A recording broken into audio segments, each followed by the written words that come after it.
नमस्कार दोस्तों, आप सभी का स्वागत है एक और नए वीडियो में, एक और नए कॉन्सेप्ट में, एक और नए टॉपिक में। यानी दोस्तों आज हम संस्कृत ग्रामर के एक टॉपिक कारक एवं विभक्ति को पढ़ने वाले हैं और बेसिक टू एडवांस पढ़ेंगे दोस्तों, बोर्ड के पॉइंट ऑफ व्यू से और भी कॉम्पिटिटिव एग्जाम के पॉइंट ऑफ व्यू से दोस्तों हम क्वेश्चंस भी करेंगे और समझेंगे कि आखिर कारक एवं विभक्ति को हम कैसे पहचानेंगे। और वाक्य में दोस्तों यदि आप संस्कृत ग्रामर में वाक्य का अनुवाद करना चाहते हैं तो कारक एवं विभक्ति को जानना आपको अति आवश्यक है, क्योंकि दोस्तों कारक एवं विभक्ति का प्रयोग वाक्य में मुख्य रूप से होता है। तो दोस्तों इस वीडियो में हम जानेंगे कारक एवं विभक्ति को बेसिक टू एडवांस समझेंगे, कंफर्मेशन के साथ समझेंगे।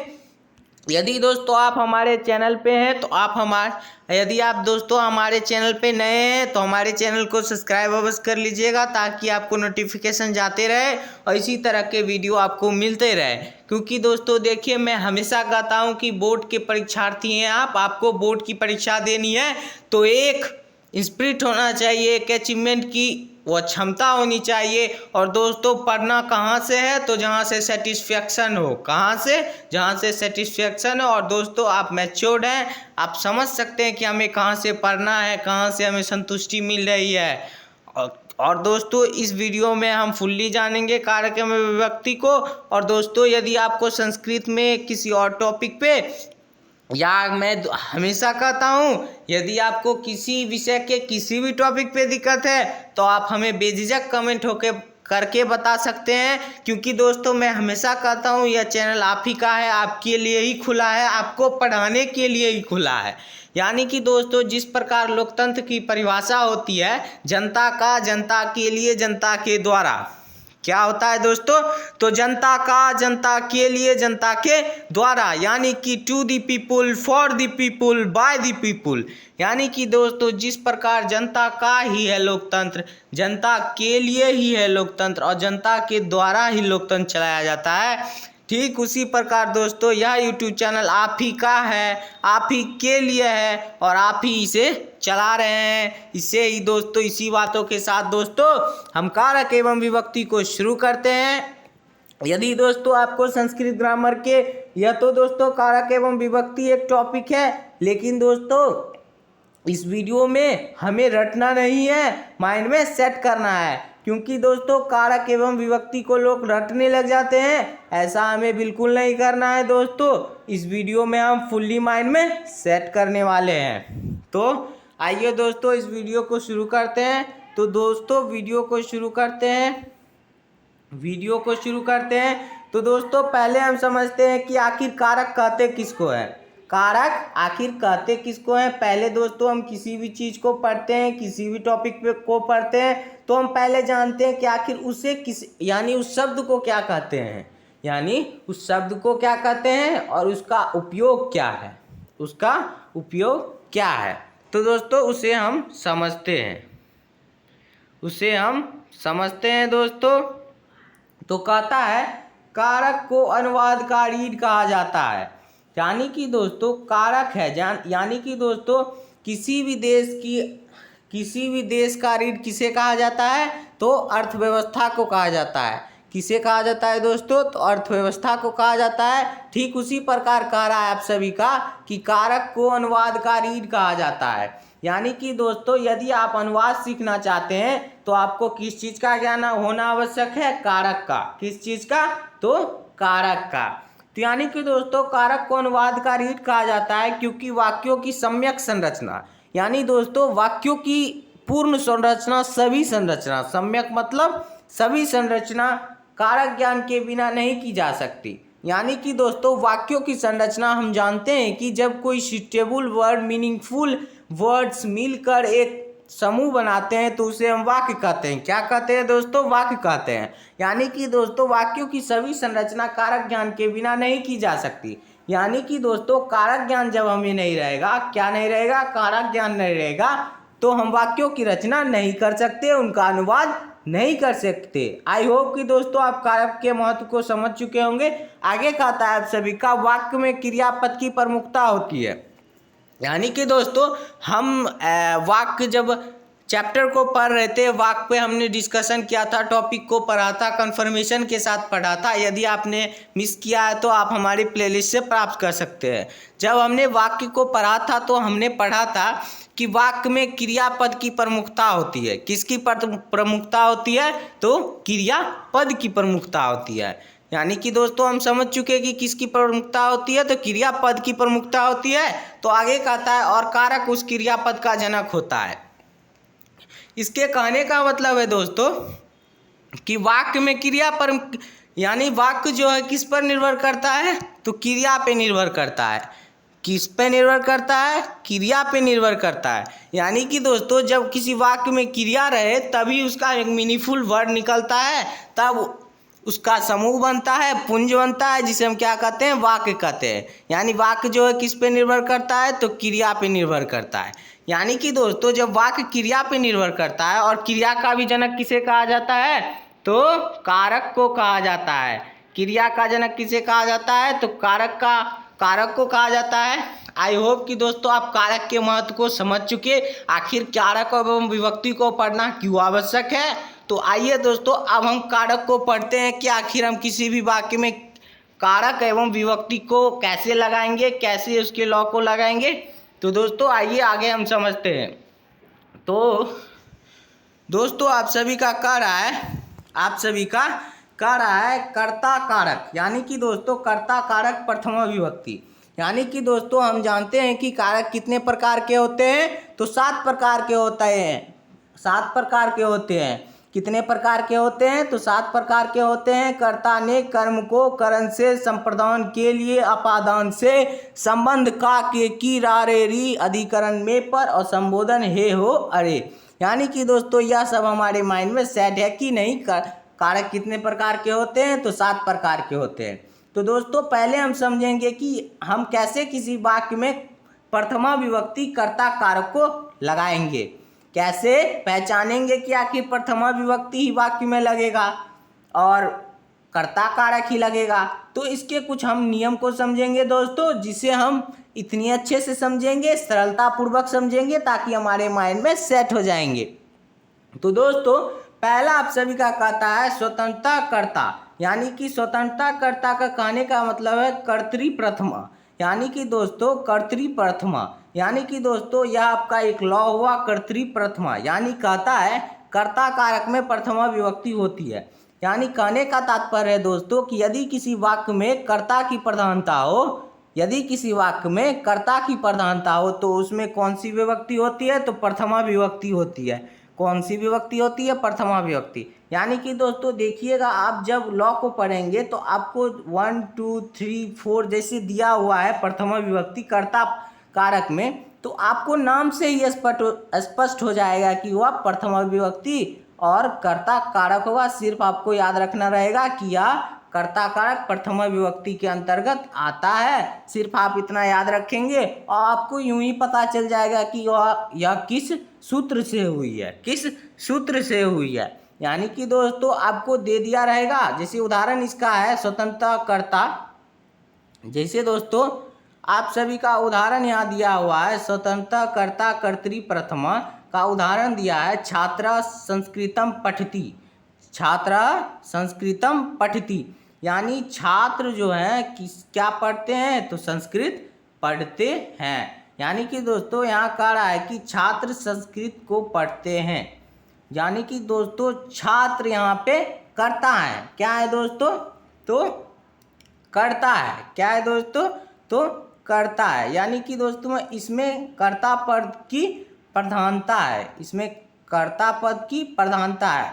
यानी कि दोस्तों जब हम कर्ता पद की प्रधानता रहे तो हम समझ जाएंगे कि यह प्रथमा विभक्ति से हुई है। यानी कि दोस्तों हम समझ जाएंगे कि, तो दोस्तों हम डिस्कशन कर रहे थे कि दोस्तों पूछ देगा आपसे परीक्षा में, क्या पूछेगा दोस्तों? क्वेश्चन इस तरीके से आपसे पूछेगा बोर्ड के परीक्षा में कि छात्रा संस्कृतम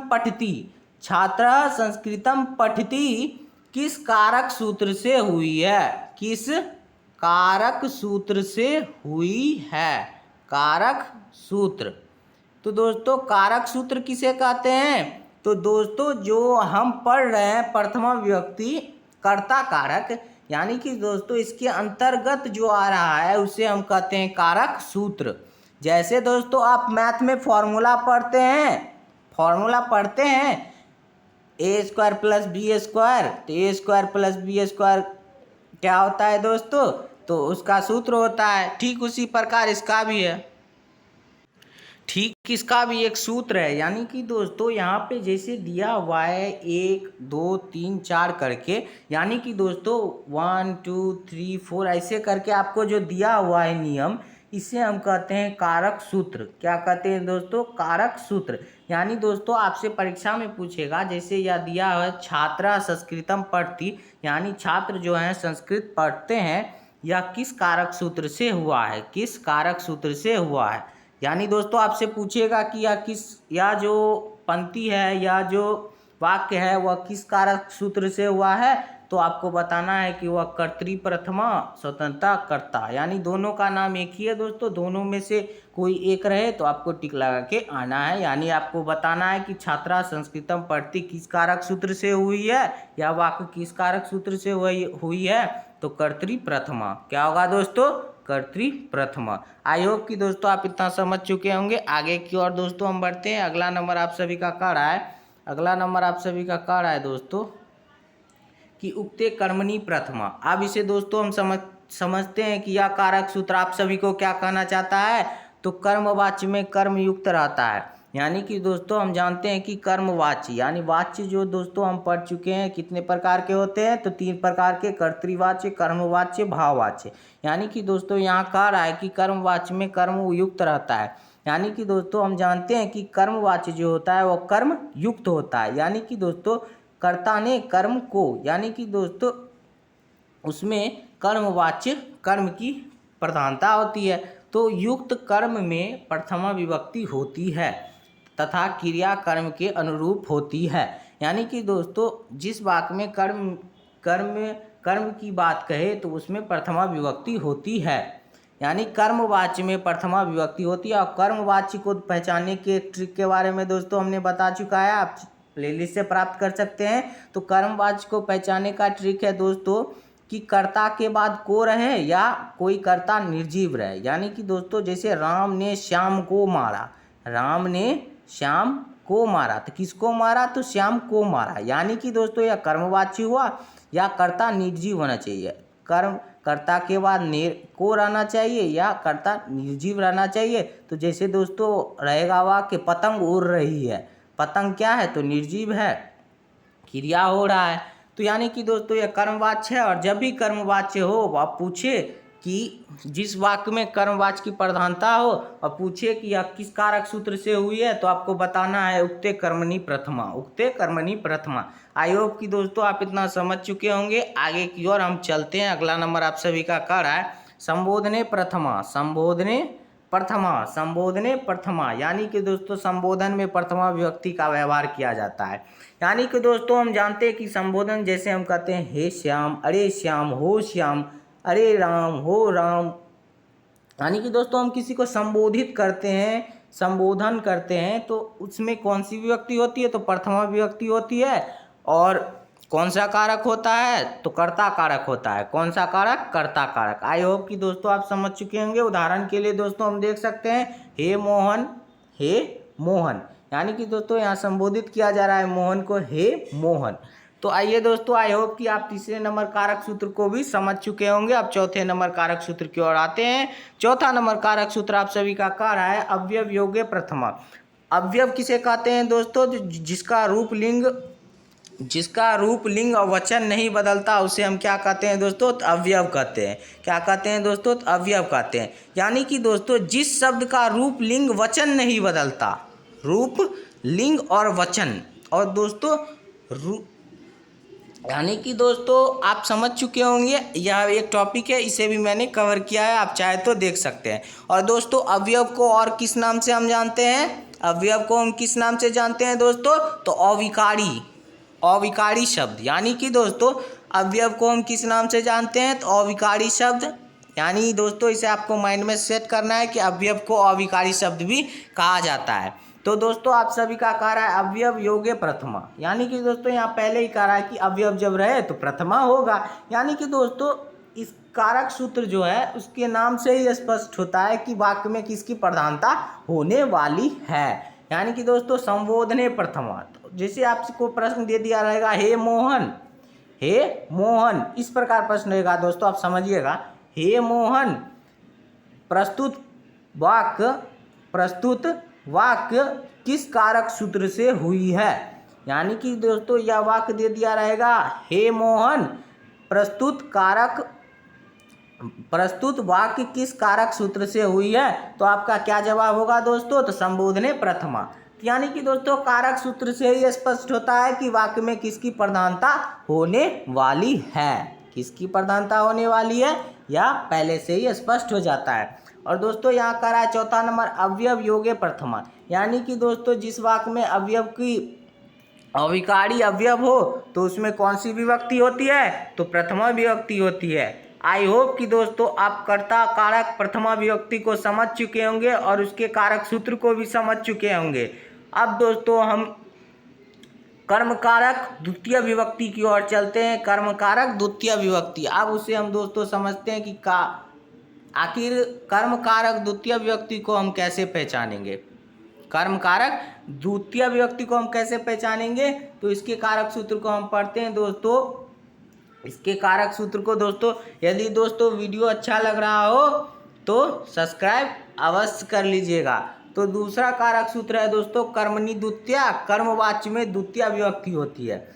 यानी कि दोस्तों जिस वाक्य में कर्म की प्रधानता हो, दोस्तों मैंने आपको बताया था कर्ता कारक में प्रथमा विभक्ति होती है। यानी कि दोस्तों उसमें एक कारक सूत्र था कर्मवाच्य, यानी कि दोस्तों जिस वाक्य में कर्मवाच्य की प्रधानता हो उसमें प्रथमा विभक्ति होती है, लेकिन वहाँ दोस्तों था कर्मवाच्य और यहाँ सिर्फ है कर्म कारक। क्या है दोस्तों, कर्म कारक। आपको कंफ्यूज नहीं होना है, कर्मवाच्य अलग है और कर्म कारक अलग है। तो दोस्तों यहाँ कह रहा है कि कर्म कारक में द्वितीय विभक्ति होती है। यानी कि दोस्तों सफलम खादति, वह फल को खाता है। यानी कि दोस्तों वह फल को खाता है, सफलम खादति, वह फल को खाता है। यानी वह किसको खाता है, तो फल को खाता है। यहाँ दोस्तों कर्ता का वर्चस्व नहीं है, यहाँ किसका वर्चस्व है, तो कर्म का वर्चस्व है। किसका वर्चस्व है, कर्म का वर्चस्व है, इसलिए यह कर्म कारक द्वितीय विभक्ति हो जाएगी। तो आइए दोस्तों आगे हम समझते हैं कि कर्म कारक द्वितीय विभक्ति आगे कारक सूत्र आप सभी का क्या है, तो अगला कारक सूत्र है क्रिया विशेषणे च। यानी कि दोस्तों इसके नाम से ही स्पष्ट है कि किसी भी वाक्य में जब क्रिया विशेषण की प्रधानता हो तो उसमें कौन सी विभक्ति होती है, तो द्वितीय विभक्ति होती है। और कौन सा कारक होता है, तो कर्म कारक होता है। आई होप कि दोस्तों आपके माइंड में सेट हो रहे होंगे। तो दोस्तों आप सभी का कह रहा है कि जो क्रिया की विशेषता बताता है उसे क्रिया विशेषण कहते हैं। यानी कि दोस्तों इस टॉपिक को भी हमने क्लियर किया हुआ है, जो क्रिया की विशेषता बताता है। यानी कि दोस्तों आप सभी का कहने का मतलब है, जैसे कहता है कि वह धीरे धीरे चलता है, वह धीरे धीरे चलता है, वह धीरे धीरे चलता है। तो दोस्तों देखिए क्रिया विशेषण, तो दोस्तों हम जानते हैं कि क्रिया किसे कहते हैं, तो किसी काम का होना क्रिया कहलाता है। तो दोस्तों इस वाक्य में देखिए क्रिया क्या है, तो चलना है। क्या है दोस्तों, तो चलना है। तो दोस्तों चलता यानी कि चलना एक क्रिया है। तो दोस्तों देखिए जब क्रिया की जब विशेषता बताई जाए कि क्रिया आखिर कैसे की जा रही है। यदि दोस्तों आप पढ़ने में तेज होंगे तो आसपास लोग कहते होंगे कि नहीं यह लड़का पढ़ने में तेज है। तो यानी दोस्तों पढ़ना एक क्रिया है, लेकिन लोग आपकी क्रिया तो यानी कि दोस्तों पढ़ना तो एक क्रिया है, लेकिन उसमें भी आपकी विशेषता है कि क्या है, यहाँ पढ़ने में तेज है, पढ़ने में तेज है, या आप पढ़ने में तेज है। तो इसकी विशेषता बताया कि नहीं क्रिया भी है लेकिन इसमें भी कुछ गुण है, उसकी विशेषता बता दिया। क्रिया की जब विशेषता बता दी जाए तो उसे ये हम कहते हैं क्रिया विशेषण। तो दोस्तों देखिए इस वाक्य में चलता क्रिया है और इसकी विशेषता बता रहा है धीरे धीरे, यानी कि गुण बता रहा है कि कैसे चलता है, कैसे चलता है? तो धीरे धीरे चलता है। कैसे चलता है? तो धीरे धीरे चलता है। आई होप कि दोस्तों आप समझ चुके होंगे। तो दोस्तों आई होप कि समझ चुके होंगे कि क्रिया विशेषण च, यानी कि दोस्तों जिस वाक्य में क्रिया विशेषण की प्रधानता हो तो वह किस कारक सूत्र से होगी? तो क्रिया विशेषण च। और कौन सा कारक होगा? तो कर्म कारक होगा। कौन सी विभक्ति होगी? तो द्वितीय विभक्ति होगी। जैसे देख सकते हैं दोस्तों, प्रेम कुमारा तीव्र धावती, यानी प्रेम कुमार तेज दौड़ता है। यानी कि दोस्तों प्रेम कुमार जो है वह तेज दौड़ता है, यानी कि तीव्रम तीव्रम धावती, यानी क्रिया की कौन विशेषता बता रहा है? तो तीव्रम, यानी क्रिया विशेषण च कारक सूत्र से हो जाएगा। आई होप कि दोस्तों आप इतना समझ चुके होंगे। आगे समझते हैं। तो आगे आप सभी का क्या रहा है? काल धवनो रत्यंत संयोगे, यानी दोस्तों काल धवनो रत्यंत संयोगे, यानी कि दोस्तों अब हम समझते हैं कि काल धवनो रत्यंत संयोगे कारक सूत्र को हम कैसे पहचानेंगे। और दोस्तों देखिए, most suggested question for all board exams, यानी दोस्तों यह सजेस्टेड क्वेश्चन है, विगत वर्षों में पूछा गया है और 2025 के बोर्ड में भी पूछे जाने की संभावना है। आप इसे जरूर माइंड में सेट कीजिएगा। तो दोस्तों आप सभी के माइंड में सेट हो रहा होगा, ये हमारा विश्वास है। और दोस्तों हमारे YouTube चैनल का बस यही सपना, और हर घर से हो टॉपर अपना, यानी कि दोस्तों पढ़ना है तो टॉपर की तरह पढ़ना है, रैंकर की तरह पढ़ना है। तो दोस्तों कह रहा है कि काल धवनो रत्यंत संयोगे, यदि क्रिया लगातार हो, यानी कि क्रिया लगातार हो, कैसे हो? लगातार हो, तो कालवाचक एवं मार्गवाचक शब्दों में द्वितीय विभक्ति का व्यवहार किया जाता है।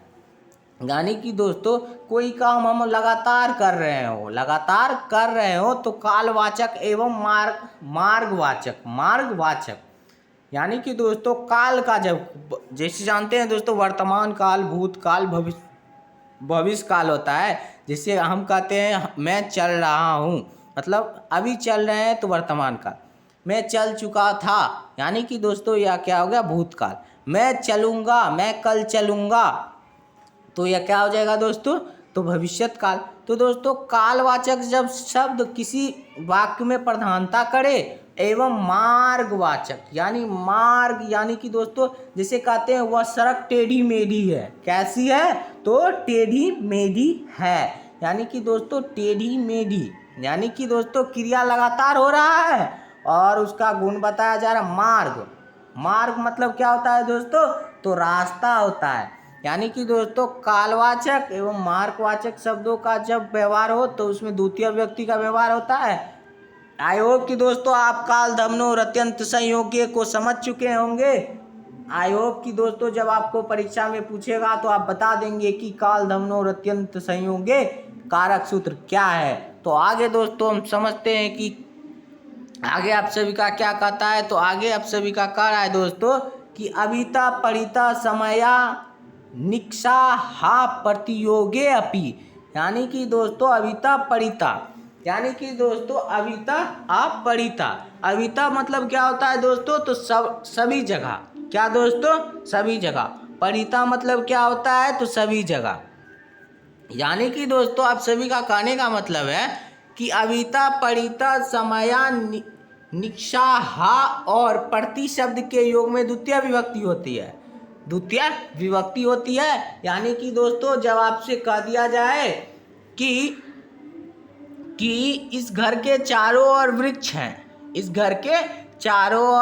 हैं, या दोस्तों कह दिया जाए कि विद्यालय के चारों ओर वृक्ष हैं। क्या है दोस्तों? वृक्ष हैं।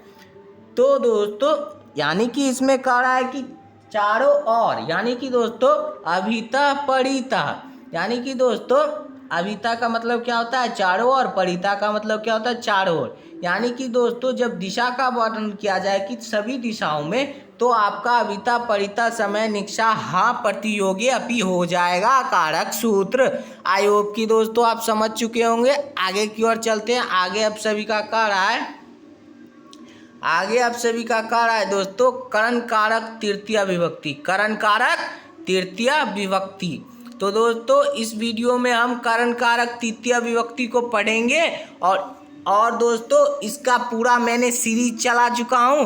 तृतीया विभक्ति को पढ़ लेते हैं और अगले वीडियो में हम पूर्ण रूप से कर्म कारक को कंप्लीट कर देंगे, कारक एवं विभक्ति को कंप्लीट कर देंगे। क्योंकि दोस्तों पढ़ना उतना ही है जो माइंड में सेट करे, रटना नहीं है। इसलिए दोस्तों मैंने इसे दो वीडियो में कंप्लीट किया है। चाहे तो आप हमारे प्लेलिस्ट से प्राप्त कर सकते हैं। तो दोस्तों आपको तो माइंड में सेट हमें करना है। और दोस्तों कहा रटंती विद्या न फलंती, रटंती विद्या न फलंती, यानी कि दोस्तों रटा हुआ विद्या कभी फल नहीं देता। क्या नहीं देता? तो फल नहीं देता। इसलिए दोस्तों पढ़िए उतना ही जितना माइंड में सेट हो, और माइंड में जब सेट हो गया तभी आप टॉपर और रैंकर बन गए उसी दिन, मेरा विश्वास कीजिए। तो आप सभी का तृतीया विभक्ति कर्ण कारक कह रहा है दोस्तों। तृतीया विभक्ति कर्ण कारक, पहला कारक सूत्र कह रहा है करने तृतीया। करने तृतीया क्रिया की सिद्धि में कर्ता के साधकतम को करण कहते हैं और करण कारक में तृतीया विभक्ति होती है। यानी कि दोस्तों कर्ता ने कर्म को करण से क्या दोस्तों? करण से। करण का क्या था दोस्तों? तो करण से।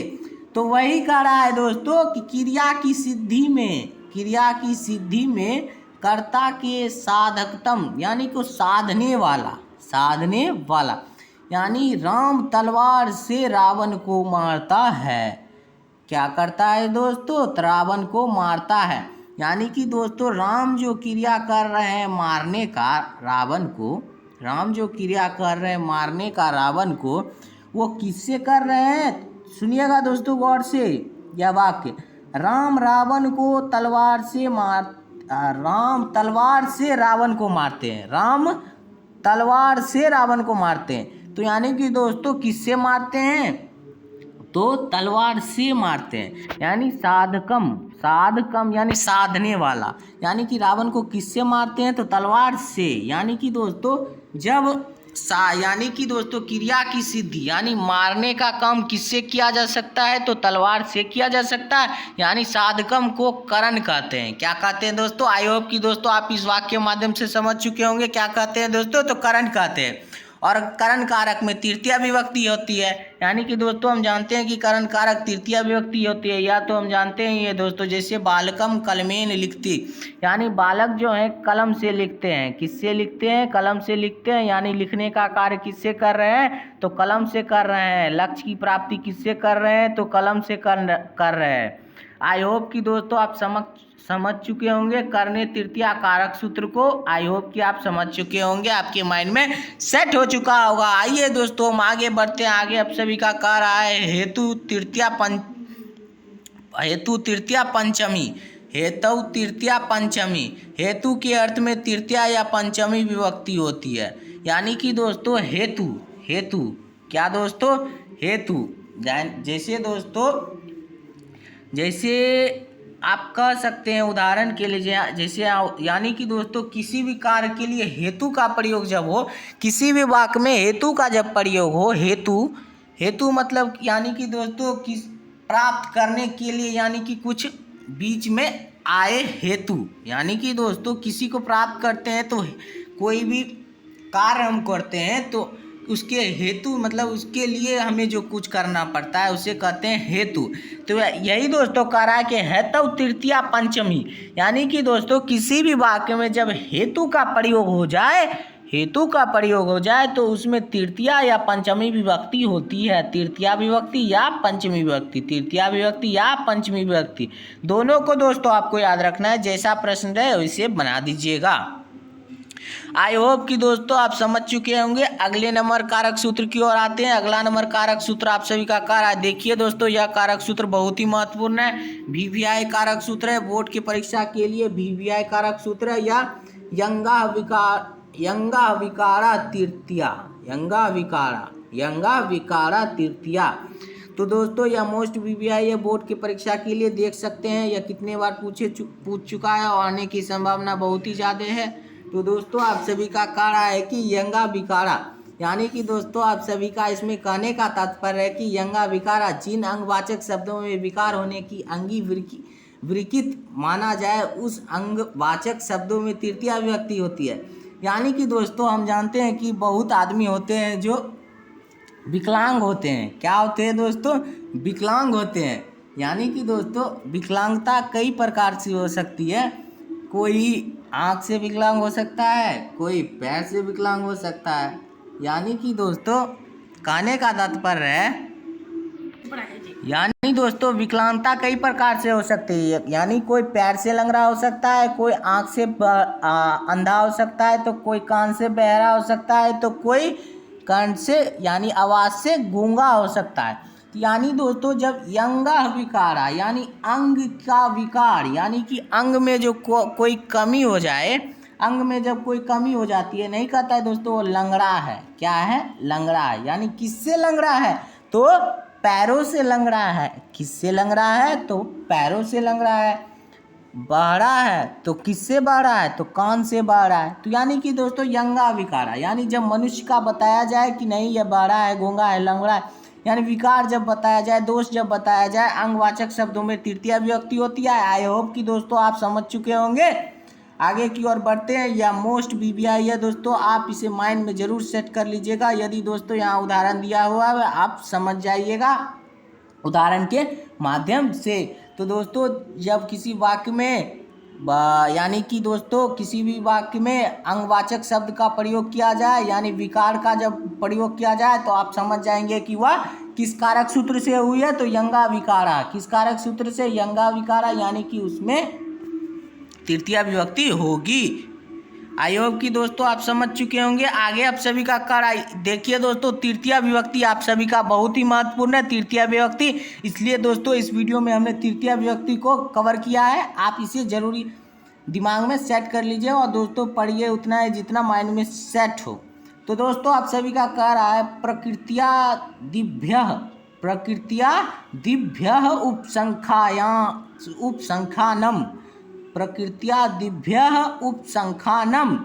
प्रकृत्या दिभ्यः उपसंख्यानम, यानी कि दोस्तों जिस वाक्य में प्रकृति और संख्या का बात किया जाए उसे हम कहते हैं प्रकृति दिभ्यः उपसंख्यानम।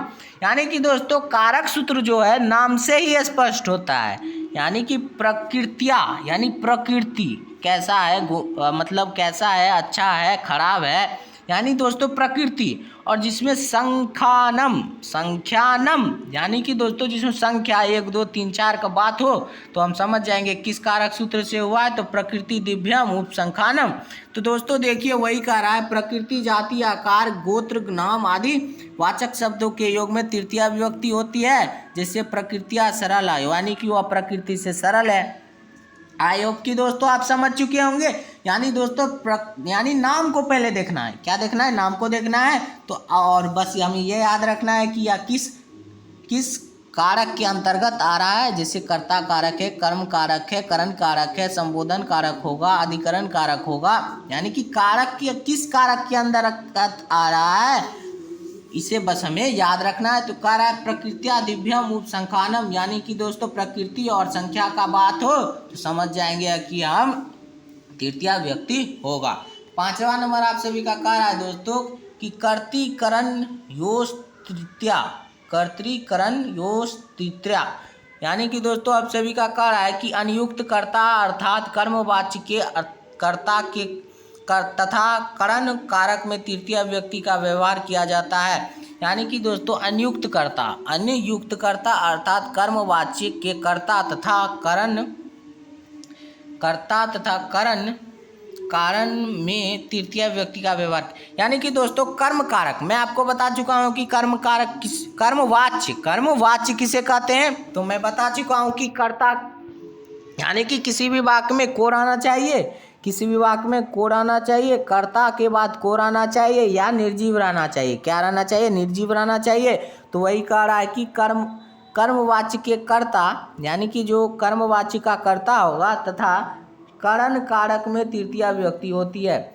यानी कि दोस्तों कर्मवाच्य का जो कर्ता होगा उसके लिए यदि आपको किसी भी विभक्ति का उपयोग करना रहेगा, किसी भी कारक का उपयोग करना रहेगा तो आप उसमें जरूर तृतीय विभक्ति करण कारक का उपयोग कीजिएगा, करण कारक का उपयोग कीजिएगा। जैसे दोस्तों आप समझते होंगे जैसे प्रथमा विभक्ति कर्ता प्रथमा, कर्ता दोस्तों जानते हैं कि कर्ता कारक में प्रथमा विभक्ति होती है, कर्ता कारक में प्रथमा विभक्ति होती है। जैसे दोस्तों हम बालक का रूप याद करते हैं, बालक का रूप बालकः बालकौ बालका, बालकः बालकौ बालका, यानी कि यह हुआ दोस्तों प्रथमा विभक्ति। यानी कि दोस्तों हम जानते हैं कि प्रथमा विभक्ति में क्या होता है, तो कर्ता कारक होता है। यानी कि दोस्तों राम ने श्याम को मारा, राम ने श्याम को मारा। तो दोस्तों यहाँ राम ने है, क्या है दोस्तों, राम ने है। तो हम राम ने के बदले संस्कृत में क्या लिखेंगे, तो हम लिखेंगे रामः। क्या लिखेंगे दोस्तों, रामः, क्योंकि दोस्तों हम जानते हैं प्रथमा विभक्ति होगा। और बालकः बालकौ बालका, यानी कि दोस्तों यह एक वचन, द्विवचन और बहुवचन है। वचन कितने प्रकार के होते हैं संस्कृत में, 3 प्रकार के होते हैं, एक वचन, द्विवचन, बहुवचन। यानी कि दोस्तों बालका बालकौ बालका, यानी कि दोस्तों एक वचन, द्विवचन, बहुवचन। और राम ने श्याम को मारा, यानी कि दोस्तों राम एक वचन है। क्या है दोस्तों, राम एक वचन है, यानी राम कितने हैं, तो एक है, यानी कि दोस्तों राम एक है। तो यानी कि दोस्तों बालका बालकौ बालका। और दोस्तों हम जानते हैं कि एक वचन आपका क्या है, तो बालकः है, बालकः। तो यानी कि दोस्तों रामः, यानी दोस्तों हम लिखेंगे रामः। आई होप कि दोस्तों आप समझ चुके होंगे।